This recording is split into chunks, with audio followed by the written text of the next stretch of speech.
Baik, bismillahirrahmanirrahim. Assalamualaikum warahmatullahi wabarakatuh.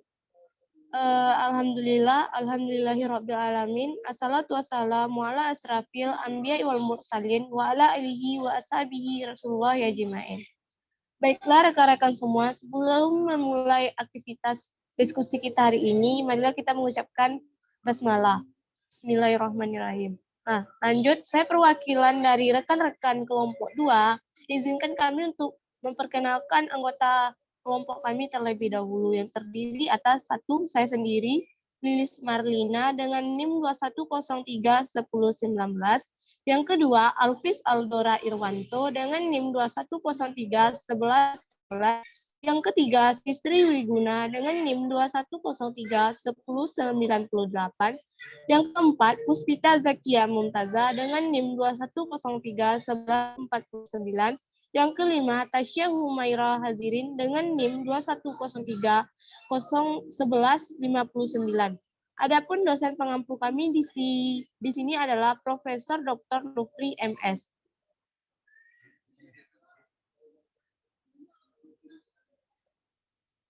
Nah, teman-teman, untuk pembacaan materi pertama itu akan dibacakan oleh saya sendiri. Nah, kita sering mendengar guru-guru kita melakukan public speaking di depan kelas. Apakah pernah rekan-rekan semua yang akan menjadi seorang guru berpikir apa itu keterampilan dasar guru? Jika tidak mengetahui, di sini kelompok kami akan mengulas secara rinci dan ringkas tentang apa itu keterampilan dasar guru. Nah, adapun keterampilan dasar guru ini terbagi atas 5 poin. Yang pertama, keterampilan membimbing kelompok diskusi kecil. Yang kedua, keterampilan mengelola kelas. Yang ketiga, keterampilan mengajar kelompok kecil dan perorangan. Yang keempat, keterampilan mengembangkan dan menggunakan media belajar. Yang kelima, keterampilan mengembangkan efektif.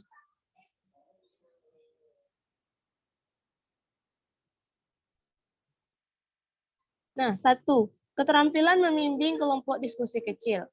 Membimbing secara harfiah dalam istilah asing disebut guides, yang berarti mengarahkan, memadu, dan mengelola. Menurut Uzair Usman, diskusi kelompok adalah suatu proses yang teratur yang melibatkan sekelompok orang dalam interaksi tatap muka yang informasi dengan berbagai pengalaman atau informasi, pengambilan kesimpulan atau pemecahan masalah. Diskusi kelompok kecil adalah suatu proses teratur yang melibatkan sekelompok siswa dalam interaksi tatap muka yang formal dengan berbagai pengalaman atau informasi, pengambilan kesimpulan, dan pemecahan masalah. Tujuannya adalah memberikan ruang atau peluang bagi peserta didik untuk belajar secara aktif atau partisipatif. Dalam menguasai, memecahkan masalah, dan mengembangkan pola pikir positif dalam berinteraksi. Menurut Dr.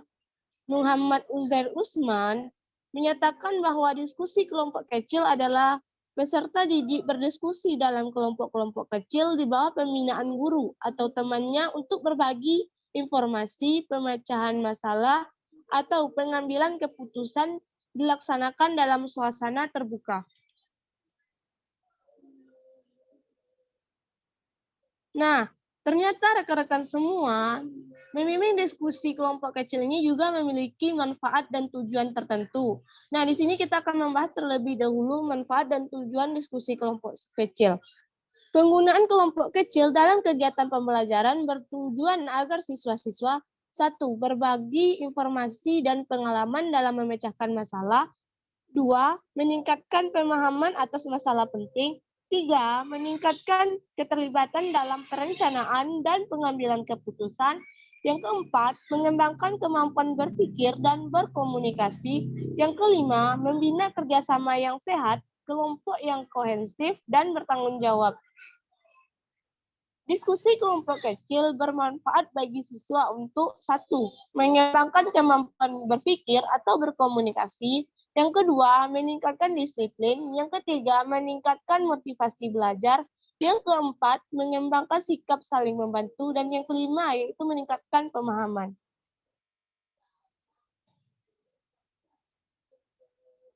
Selanjutnya yaitu kekuatan dan kelemahan diskusi.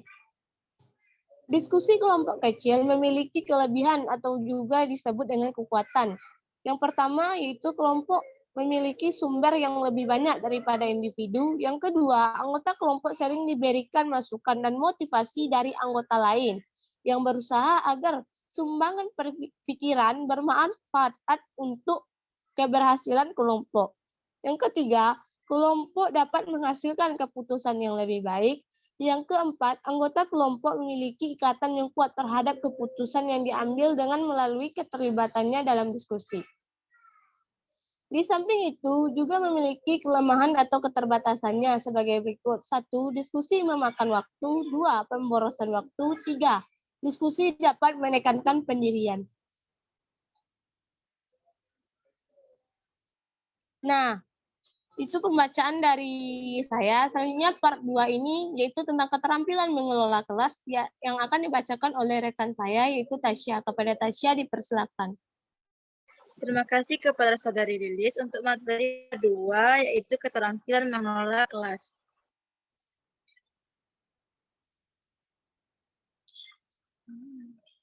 Definisi mengelola kelas. Yang pertama, Depdikbud 1985, keterampilan mengelola kelas adalah keterampilan guru untuk menciptakan dan memelihara kondisi belajar yang optimal, dan keterampilan untuk mengembalikan kondisi belajar yang optimal.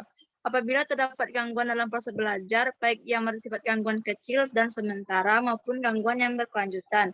Sedangkan menurut Mulyasa 2013, pengelolaan kelas merupakan keterampilan guru untuk menciptakan iklim pembelajaran yang kondusif dan mengendalikannya jika terjadi gangguan dalam pembelajaran.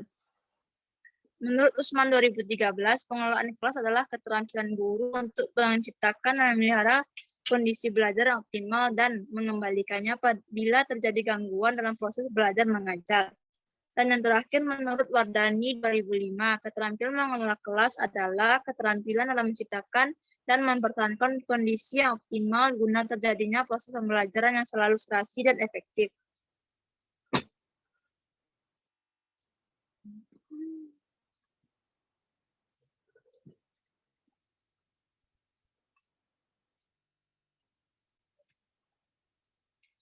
Adapun tujuan pengelolaan kelas, menurut Usman 2002, pengelolaan kelas mempunyai dua tujuan, yaitu tujuan umum dan tujuan khusus. Yang pertama, tujuan umum.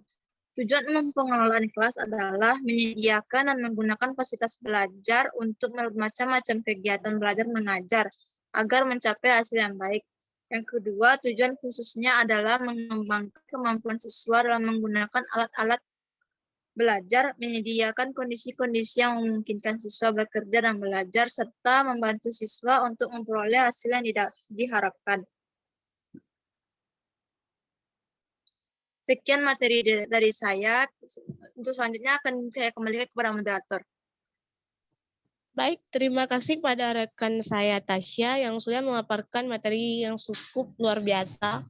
Selanjutnya part 3, keterampilan mengajar kelompok kecil dan perorangan yang akan dipaparkan oleh saudara saya Puspita. Kepada Puspita dipersilakan. Baik, terima kasih kepada moderator.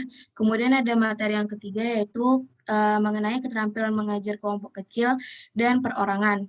Keterampilan mengajar kelompok kecil adalah kemampuan guru melayani kegiatan peserta didik dalam belajar secara kelompok dengan jumlah peserta didik berkisar antara 3 hingga 5 orang atau paling banyak 8 orang untuk setiap kelompoknya.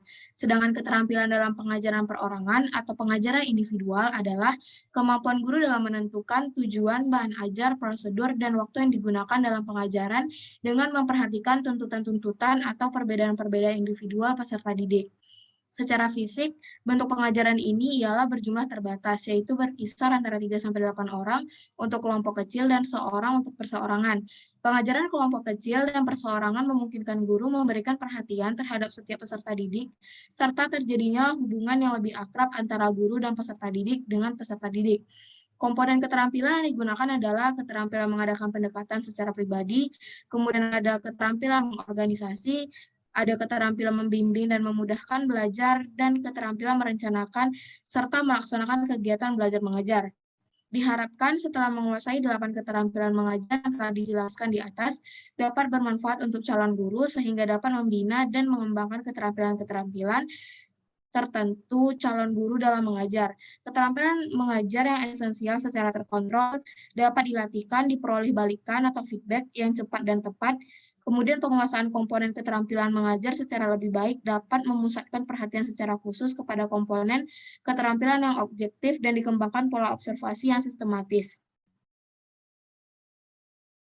Kemudian pengajaran kelompok kecil dan perorangan hanya mungkin terwujud jika terpenuhi syarat-syarat sebagai berikut. Di antaranya adalah adanya hubungan yang sehat dan akrab antara guru, siswa, dan antar siswa. Kemudian siswa belajar dengan kecepatan, kemampuan, cara, dan minat sendiri. Yang ketiga, mendapatkan bantuan sesuai dengan kebutuhannya.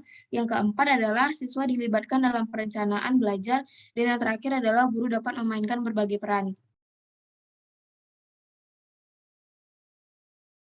Tujuan guru mengembangkan keterampilan mengajar kelompok kecil dan perorangan ialah yang pertama adalah keterampilan dalam pendekatan pribadi, kemudian yang kedua itu ada keterampilan dalam mengorganisasi, yang ketiga ada keterampilan dalam membimbing belajar, dan yang keempat adalah keterampilan dalam merencanakan dan melaksanakan kegiatan belajar mengajar atau biasa disebut juga dengan KBM.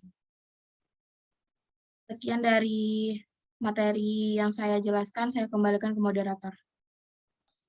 Baik, terima kasih kita ucapkan kepada rekan saya Puspita yang telah memaparkan materi yang sangat luar biasa. Selanjutnya kita lanjut ke part 4, yaitu keterampilan menggunakan media pembelajaran yang akan dipaparkan oleh rekan saya Alvis Aldora. Kepada Alvis, kita persilakan. Baiklah, saya akan melanjutkan. Yang keempat ialah keterampilan menggunakan media pembelajaran. Keterampilan menggunakan media pembelajaran sangat penting bagi seorang guru untuk membantu proses penyampaian pelajaran. Menurut Udin Saifuddin Saud 2010, media pembelajaran adalah sarana pembelajaran yang digunakan sebagai perantara dalam proses pembelajaran untuk mempertinggi efektivitas dan efisiensi dalam mencapai tujuan pembelajaran. Secara umum, media pembelajaran dapat dikelompokkan ke dalam media cetak dan non-cetak, atau media elektronik dan non-elektronik. Beberapa jenis media pembelajaran yang sering digunakan diantaranya, yang pertama media pandang, dengar, dan gerak. Contohnya adalah CD dan film. Yang kedua adalah media pandang gerak, contohnya ialah film tak bersuara. Yang ketiga adalah media pandang diam, OHT, overhead transparency, slide gambar, chart, dan poster. Yang keempat adalah media dengar, contohnya rekaman, kaset, dan CD. Yang kelima adalah media cetak, contohnya buku ajar, LKS, majalah, dan koran. Yang keenam adalah multimedia, contohnya adalah komputer dan slide berangkai. Next.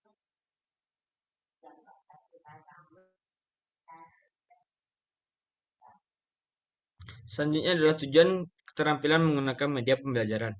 Yang pertama ialah memperjelas penyajian pesan agar terlalu verbalistis. Yang kedua adalah mengatasi keterbatasan ruang, waktu, dan daya indera. Yang ketiga adalah memperlancar proses pembelajaran. Yang keempat adalah menimbulkan gairah belajar. Dan yang kelima adalah memberi kesempatan kepada siswa untuk berinteraksi langsung dengan lingkungan dan kenyataan. Dan yang keenam adalah memberi kesempatan pada siswa untuk belajar secara mandiri sesuai dengan kemampuan dan minatnya. Next. Selanjutnya adalah ciri media pembelajaran. Grad dan Early pada tahun 1971 mengemukakan 3 ciri media yang merupakan bentuk petunjuk mengapa media digunakan dan apa saja yang dilakukan oleh media yang mungkin guru tidak mampu atau kurang efisien melakukannya. Yang pertama adalah ciri fiksatif. Ciri ini menggambarkan kemampuan media merekam, menyimpan, melestarikan, dan merekonstruksi suatu peristiwa atau objek. Suatu peristiwa atau objek dapat diurut dan disusun kembali seperti media fotografi, video tape, audio tape, disket, komputer, dan film. Suatu objek yang telah diambil gambarnya atau direkam dengan kamera atau video kamera dengan mudah dapat direproduksi dengan mudah kapan saja diperlukan. Dengan ciri fiksatif ini, media memungkinkan untuk suatu rekaman kejadian atau terjadi pada suatu waktu tertentu ditransportasikan tanpa mengenal waktu. Yang kedua adalah ciri manipulatif. Transformasi pada kejadian atau objek digunakan karena media memiliki ciri manipulatif. Kejadian yang memakan waktu berhari-hari dapat disajikan pada siswa dalam waktu 2 hingga 3 menit saja. Dengan teknik pengambilan gambar, time-lapse recording. Misalnya sebagai proses larva menjadi kepompong, kemudian menjadi kupu-kupu, dapat dipercepat dengan teknik perekaman fotografi tersebut. Di samping dapat dipercepat, dapat pula diperlambat pada saat menayangkan kembali suatu rekaman video. Yang ketiga adalah ciri distributif. Ciri distributif dari media memungkinkan suatu objek atau kejadian ditransportasikan melalui ruang, dan secara bersamaan kejadian tersebut dapat disajikan kepada sejumlah besar siswa dengan stimulus pengalaman sama mengenai kejadian itu. Distribusi media tidak hanya sebatas pada satu kelas atau beberapa kelas pada sekolah-sekolah di dalam wilayah tertentu, tetapi juga media itu, misalnya rekaman video, audio, dapat disebarkan ke seluruh penjuru yang diinginkan kapan saja. Media pembelajaran adalah sarana pembelajaran yang digunakan sebagai perantara dalam proses pembelajaran untuk mempertinggi efektivitas dan efisiensi dalam mencapai tujuan pembelajaran. Prinsip-prinsip keterampilan menggunakan media pembelajaran. Yang pertama, tepat guna. Artinya media pembelajaran dapat digunakan sesuai dengan kompetensi dasar. Yang kedua adalah berdaya guna. Artinya media pembelajaran yang digunakan mampu meningkatkan motivasi siswa. Yang ketiga adalah bervariasi. Artinya media pembelajaran yang digunakan mampu mendorong sikap aktif siswa dalam belajar. Komponen dan contoh. Yang pertama, media audio, yaitu media yang digunakan sebagai alat bantu pembelajaran yang mempunyai sifat-sifat didengarkan oleh siswa. Contohnya radio dan tape recorder. Yang kedua adalah media visual, yaitu media yang digunakan sebagai alat bantu dalam pembelajaran yang mempunyai sifat dapat dilihat oleh siswa. Misalnya peta atau gambar pemandangan. Yang ketiga adalah media audiovisual, yaitu media yang menggunakan alat bantu dalam pembelajaran yang mempunyai sifat dapat dilihat dan didengar. Contohnya adalah televisi dan film. Next. Oke, itu dapat saya sampaikan. Saya kembalikan ke moderator. Baik, terima kasih kita ucapkan kepada Alvis Aldora yang sudah memaparkan materi yang sangat luar biasa. Nah, kita lanjut ke part terakhir, yaitu part 5, keterampilan mengembangkan STQ yang akan dipaparkan oleh rekan kami, Cici. Kepada Cici, dipersilakan.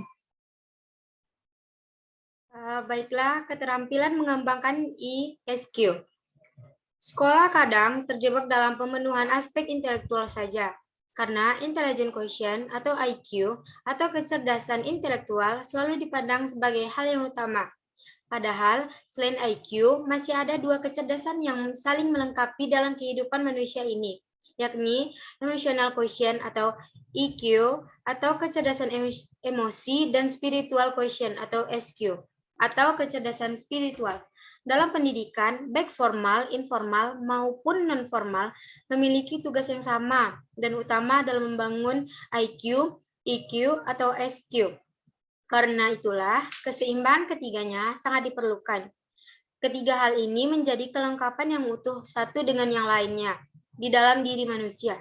Kecerdasan spiritual merupakan kecerdasan untuk menghadapi dan memecahkan persoalan makna dan nilai, yaitu kecerdasan untuk menempatkan perilaku dan hidup kita dalam konteks makna yang lebih luas dan kaya, atau kecerdasan untuk menilai bahwa tindakan atau jalan hidup seseorang lebih bermakna dibanding yang lain, menurut Zohar dan Marshall tahun 2000.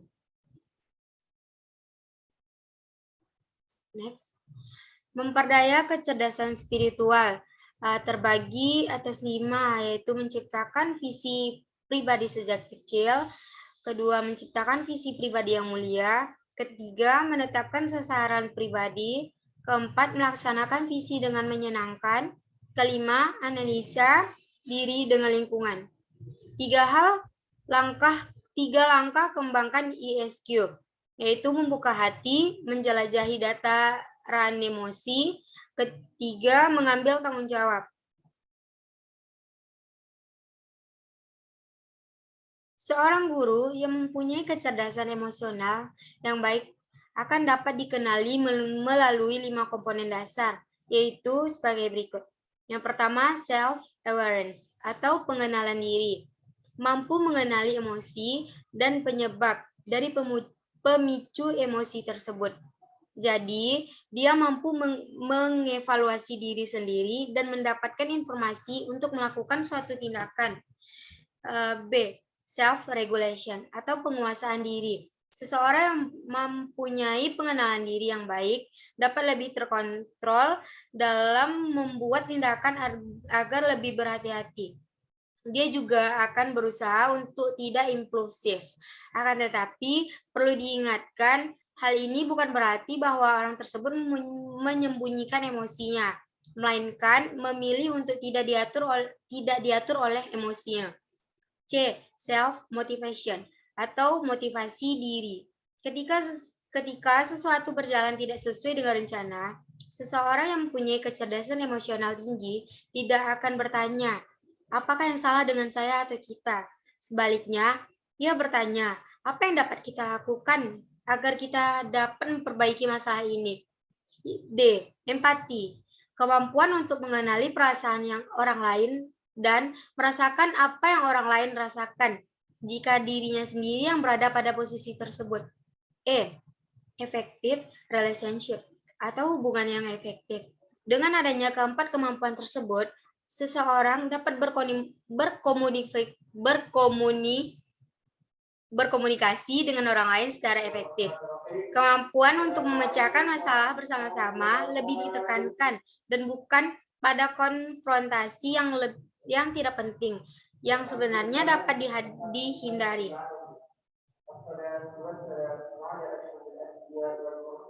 Sekian dari saya kembalikan ke moderator. Baik, terima kasih kita ucapkan kepada Sri Wiguna. Nah, rekan-rekan semua, itulah pemaparan tentang materi keterampilan mengajar guru 2. Nah, dari materi yang telah disampaikan oleh saya dan rekan-rekan kuliah saya yang lain, dapat disimpulkan bahwa keterampilan mengajar merupakan bagian yang seharusnya dimiliki oleh seorang guru. Dikarenakan keterampilan mengajar akan membawa peserta didik untuk menumbuhkan semangat belajarnya.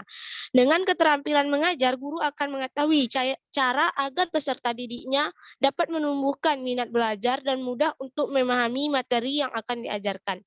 Nah, intinya rekan-rekan semua, agar nanti kalau kita bisa menciptakan generasi unggul, seharusnya kita sebagai calon pendidik mengetahui keterampilan dasar-dasar guru ini. Sekian pemaparan dari kelompok materi kami. Sekian pemaparan dari kelompok kami. Jika ada salah, kami mohon maaf. Saya sebagai moderator pamit undur diri. Wassalamualaikum warahmatullahi wabarakatuh.